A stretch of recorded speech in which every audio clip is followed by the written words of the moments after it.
कहानी की शुरुआत में हम 10 साल की लड़की सुया को देखते हैं जो अनाथालय में रहती है। सुनहुई नाम की लड़की से उसकी गहरी दोस्ती थी, पर एक दिन सुनहुई की गलती से पूरी बिल्डिंग में आग लग गई। सभी बच्चों को अनाथालय से बाहर निकाल लिया गया, पर सुया गंभीर रूप से घायल हो गई थी। उसके माथे पर बहुत सारे निशान आ गए। उसी दिन से सुया अपने चेहरे को एक अजीब सी विग के पीछे छुपाकर जी रही है। बिना विग के वो इतनी डरावनी दिखती है कि सभी उसे देखकर डर जाया करते थे, यहाँ तक कि उसे अपने चेहरे से भी डर लगने लगा है। अब सुया कोशिश कर रही है कि किसी तरह एक सामान्य जिंदगी जी सके। वो एक नए स्कूल में दाखिल होती है, बट जैसे ही वो गेट के अंदर कदम रखती है उसे एहसास हो जाता है कि वो लोगों की घूरती नजर से नहीं बच सकती। उसकी विग अजीब लगती है और बच्चे फुसफुसाने लगते हैं, कुछ तो हंसते भी हैं। उसी भीड़ में उसकी नजर पड़ती है सुई हुई पर। स्कूल की सबसे सुंदर और पॉपुलर लड़की। उसके साथ हमेशा दो हैंडसम लड़के रहते हैं जो उसके लिए जान तक देने को तैयार हैं और दोनों ही उससे प्यार करते हैं। जहां सुया का आज तक कोई भी बॉयफ्रेंड नहीं था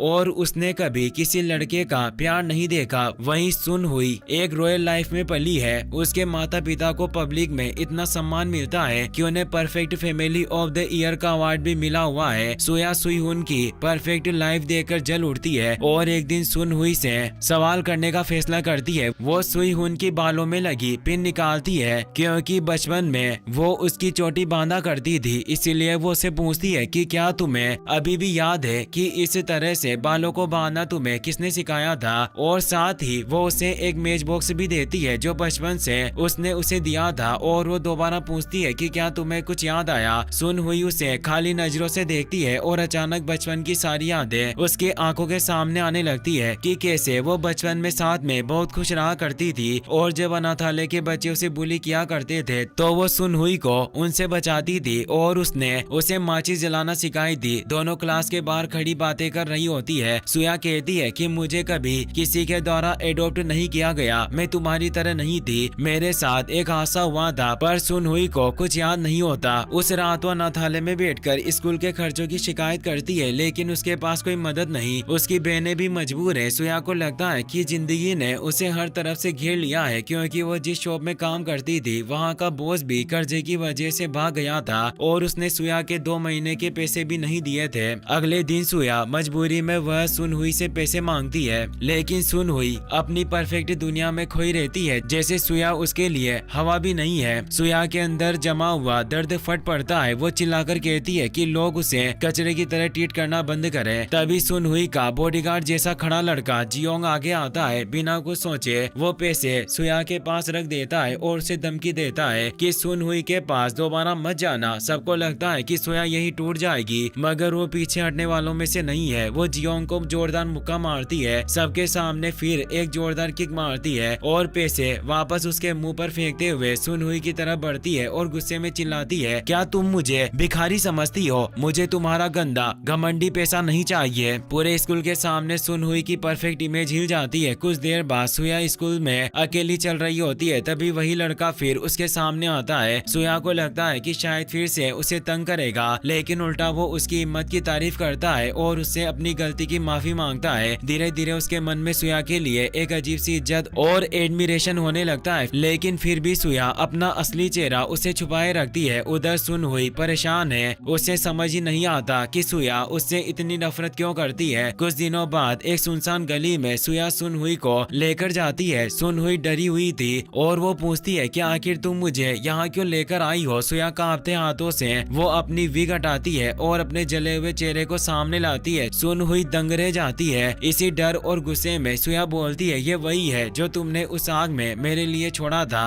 फिर सच्चाई सामने आती है। सालों पहले सुया और सुनहुई जब उस अनाथालय में रहती थी, लेकिन जिस रात आग लगी सुया अंदर फंसी रह गई और सुनहुई को एक अमीर परिवार अपने साथ ले गया। सुया ये मान चुकी थी कि आग लगवाने के पीछे सुनहुई का ही हाथ था और वही उसकी जिंदगी बर्बाद होने की वजह है। उसे लोगों ने राक्षस कहा, गंदी कहा, मारा, धमकाया और अब इतने सालों बाद सुया सुनहुई के सामने एक वादा करती है, मैं दुनिया को बता दूंगी कि ये परफेक्ट गर्ल असल में कितनी बड़ी विलन है। सुनहुई उससे माफी मांगती है, मुझे नहीं पता था और वो आग गलती से लगी थी। मैंने कभी नहीं सोचा था कि तुम इतनी गंभीर रूप से घायल हो जाओगी। सिया कहती है कि तुम्हारे पास सब कुछ है, इसीलिए तुम सोच भी नहीं सकती कि मुझे कितना दुख हुआ होगा। उस दिन से मेरी जिंदगी नरक बन गई और वो वापस से अपना विग पहनकर कहती है कि मैं तुमसे बदला जरूर लूंगी और वहाँ से निकल जाती है। अगले दिन स्कूल की छत पर सुया सुनहुई का दिया हुआ लेटर पढ़ रही थी, जिसमें सुनहुई ने उससे माफी मांगी थी और वो चाहती थी कि वो दोनों दोबारा साथ रहे, एक दोस्त की तरह जैसे बचपन में रहा करती थी। सिया भी इमोशनल हो जाती है पर वो उसे माफ नहीं कर सकती थी। तभी स्कूल की दो लड़कियां वहां आ गई और बदतमीजी करने लगी। वे उसकी वीक का मजाक उड़ाते हुए पूछने लगी कि उसके बाल सच में असली भी हैं या नहीं। सुया अब और बर्दाश्त नहीं कर पाई, वो उन लड़कियों पर टूट पड़ी। कुछ ही सेकंड में लड़कियां डरी हुई बिल्ली की तरह कांपने लगी, पूरी तरह उसकी मार से सहम चुकी थी। लेकिन वो दोनों लड़कियां भी कहाँ हार मानने वाली थी। रात होते ही उन्होंने बाहर से अपने बॉयफ्रेंड गुंडे बुला लिए। जब सुया घर लौट रही थी तभी उसे घेर कर दीवार से लगा दिया गया। लड़कियों ने उसके चेहरे पर थप्पड़ मारा पर सुया के अंदर इतना दर्द था कि उसके मुंह से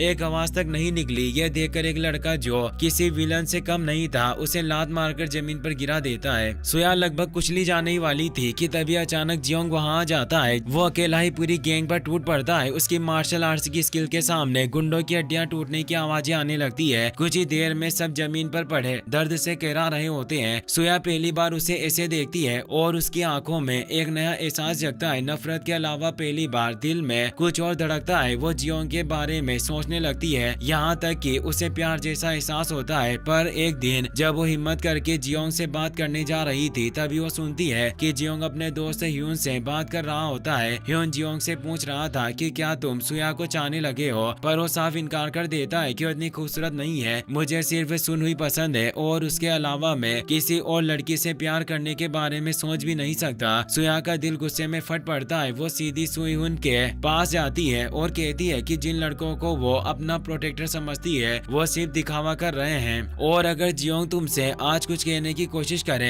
तो तुम उसकी बात मत सुनना। सुनहुई इसकी वजह पूछती है पर वो गुस्से में भड़क उठती है कि अगर तुमने मेरी बात नहीं मानी तो हमारी दोस्ती खत्म हो जाएगी। सारी क्लास हैरान रह जाती है। स्कूल खत्म होने के बाद आज सुनहुई सुया के साथ घर लौट रही होती है। तभी जियोंग उससे बात करने आता है पर वो सुया की वजह से जियोंग की बातों पर ध्यान नहीं देती और उसे कह देती है कि आज मेरे पास वक्त नहीं है, मुझे पढ़ाई करनी है और वो सुया के साथ वहाँ से निकल जाती है। सुया उसे घर छोड़ देती है। बदले की आग में जलती सुया चुपके से जियोंग के घर पहुँच जाती है पर सुनहुई मदद के लिए उसे अपना मैथ रजिस्टर देना चाहती थी, इसीलिए वो दौड़कर उसके पास जाने लगती है। पर वो देखती है कि सुया जियोंग के घर जा रही है। सुनहुई को हैरानी होती है, अगर वो घर के अंदर नहीं जा सकती थी। अंदर सुया को एक खूबसूरत रूम दिखता है, फूल गुब्बारे, रोमांटिक सेटअप, सब सुनहुई को प्रपोज करने के लिए तैयार किया गया था। जियोंग सुया की आंखों में जलन देखकर पूछता है, क्या तुम्हें सुनहुई से फीलिंग्स है? सुया ठंडेपन से जवाब देती है, सुनहुई तुमसे प्यार नहीं करती, उसे तुम्हारी कोई परवाह नहीं और तुमने उसे जो नेकलेस दिया था वो उसने मुझे दे दिया और कहा कि वो तुमसे कोई रिश्ता नहीं रखना चाहती। जियोंग गुस्से से कांप उठता है। वो कहता है कि सुनहुई ऐसी बिल्कुल नहीं है। उसे लगता है कि सुया ने वो नेकलेस चुरा लिया है। वो नेकलेस छीनने की कोशिश करता है और धक्का मुक्की में सुया की विग गिर जाती है। जियोंग उसका असली चेहरा देख लेता है। तुम तो वाकई एक मॉन्स्टर हो। टूट चुकी सुया एक चाकू उठा लेती है और खुद को हर्ट करने की कोशिश करती है। जियोंग उसे रोक तो लेता है लेकिन अंदर से सुया फिर से अपनी पुरानी अंधेरी यादों में डूब जाती है। तभी चीखों की आवाज सुनकर सुनहुई अंदर आ जाती है और पूरा सीन देख लेती है। सुया चीखते हुए उस पर टूट पड़ती है, सबकी वजह तुम हो,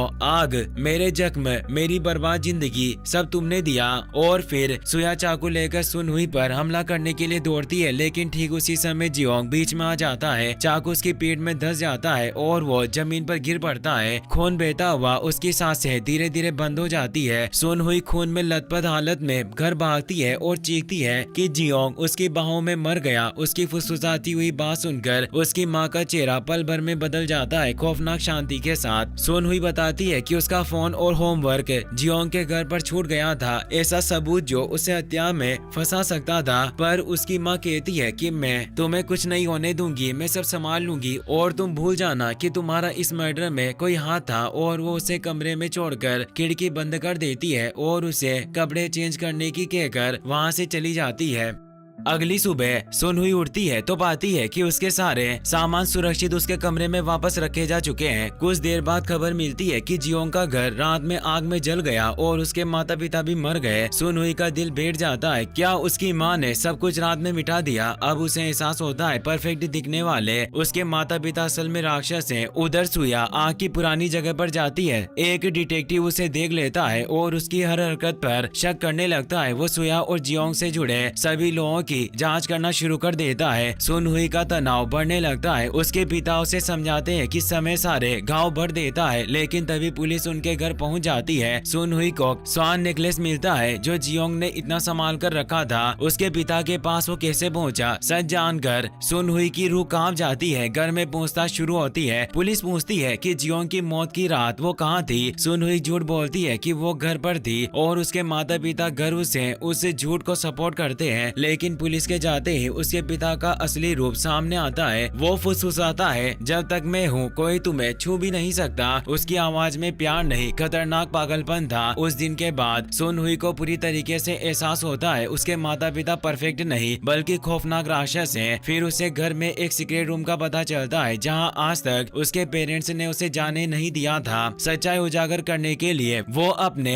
गार्डियन ह्यून से मदद मांगती है। ह्यून बाहर पहरा देगा और सुन हुई उस बंद कमरे की तलाश शुरू करती है। आखिरकार उसे एक चाबी मिल जाती है और वो उस फॉरबिडन रूम की ओर बढ़ती है। फॉरबिडन रूम की तरफ बढ़ते हुए सुन हुई के मन में बचपन की यादें तेजी से लौटने लगती है। उसे याद आता है एक बार बचपन में वह उस कमरे के करीब गई थी, लेकिन उसके पिता ने उसे एक खतरनाक नजर से रोक दिया था और उसे चेतावनी दी थी, कभी भी इस दरवाजे के पास मत आना। अब धड़कते दिल के साथ सुन हुई एक एक करके चाबियां आजमाती है, लेकिन कोई भी लॉक में फिट नहीं होती और तभी उसे एहसास होता है उसके माता पिता वापस आते ही होंगे। घबराकर वह एक सीढ़ी उठाती है और सेकंड फ्लोर की खिड़की से अंदर जाने की कोशिश करती है। नीचे खड़ा ह्यून उसे समय देने के लिए उसके पिता का ध्यान भटकाने लगता है, पर खिड़की लॉक थी जिससे सुन हुई को अंदर जाने में वक्त लग रहा था। इसीलिए ह्यून कहता है कि मैं आपको कुछ दिखाना चाहता हूँ और वो अजीब तरीके से कमाल का डांस करने लगता है। सुन हुई अंदर घुसती है और फॉरबिडन रूम में कदम रखते ही उसकी नजर एक पुरानी फोटो पर पड़ती है। फोटो में उसके दत्तक माता पिता खड़े थे, लेकिन उनके साथ एक और लड़का भी था, एक जवान लड़का जो उसके माता पिता का असली बेटा था। उसका भाई जिसके बारे में उसने कभी सुना भी नहीं था। उसका दिमाग घूमने लगता है, ये लड़का कौन था और इसका क्या हुआ। तभी उसे बाहर से दरवाजों की आवाज सुनाई देती है। उसके माता पिता घर में दाखिल हो रहे थे। माँ सुन हुई को आवाज लगाती है, पर जब उसे कोई रिप्लाई नहीं मिलता तो उसे शक होता है। उनके कदमों में शक था, सन्नाटा उन्हें परेशान कर रहा था। पिता फॉरबिडन रूम की तरफ बढ़ते हैं, चाबी हाथ में लिए। अंतिम पल में सुन हुई बाथरूम से निकल कर आती है, शरीर पर टोलिया लपेटे जैसे अभी अभी नई हो, लेकिन माँ उसकी एक्टिंग नहीं मानती। रात को सुन हुई अपनी माँ से पूछती है, आपने मुझे गोद क्यों लिया। पहली बार उसकी माँ की चेहरे की परत उखड़ती है। गुस्से से भरी उसकी आंखें सुन हुई को बता देती है कि यह परिवार बिल्कुल वैसा नहीं है जैसा दुनिया सोचती है। परफेक्ट माँ का नकाब टूटने लगता है और सुन हुई जान जाती है कि वह सच के करीब पहुँच रही है। सच्चाई खोजने के लिए वह अपनी दादी के विशाल महल जैसे घर में जाती है। फोटो दिखाकर वह पूछती है, यह लड़का कौन था। दादी का